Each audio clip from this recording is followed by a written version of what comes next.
15 ఇయర్స్‌గా సీఎంగా చేసిన ఒక వ్యక్తిని సడన్‌గా ఉన్నట్టుండి ఎమ్మెల్యేకి కూడా కాకుండా కనీసం అసెంబ్లీలో కూడా అడుగు పెట్టనీయకుండా తోసి పాడదొబ్బితే, ఈడ్చి బయటికి కొడితే ఒక ట్రోమా క్రియేట్ అయిపోతుంది సార్. ఆ ట్రోమాలోంచి వస్తుంది ఈ డ్రామా అంతా. అందుకే ఆ మాటలని నేను సీఎంగా రిజైన్ చేయను, నేను ఇంకా సీఎంని, ఆ కుర్చీ నాదే, ఈ పదవి నాదే, ఇదంతా నాదే అంటూ ఉంది. ఆ మూలకు పడేస్తే జపం చేసుకుంటూ వదిలేస్తుంది పెద్ద ఆవిడ. అనవసరంగా దాని మీద చేసేసి ఎందుకు ఇంకా దిగజార్చేస్తారు ఈ మీడియా, నాకు అర్థం కాదు. వద్దు సార్, వదిలేయండి సార్. ఆవిడ పాపం వాళ్ళు పోతారు. అయితే 15 ఏళ్ళగా అక్కే గెలుస్తుంది.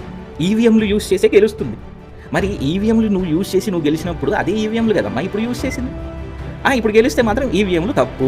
అక్క ఉద్దేశం ప్రకారం ఏంటంటే ఈవీఎంలు ఏమైనా చేసి గెలిచారేమో అని అనుకుంటుంది.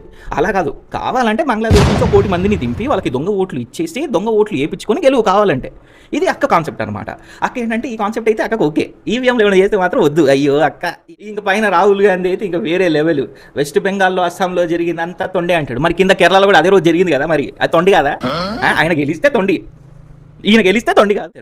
ఓటర్ కార్డులు చెక్ చేసేటప్పుడు సగం మంది ఆల్రెడీ బార్డర్ దాటి వెళ్ళిపోయారు. గెలిచిన తర్వాత ఇప్పుడు చూడు మళ్ళీ బార్డర్ అంతా ఎంతమందిని పిలిచావక్క నువ్వు లోపలికి, నాకు అర్థం కాదు.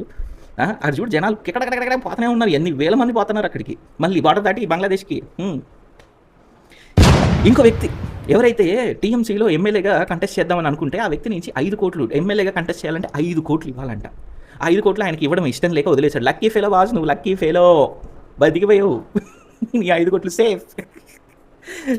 ఉంటా.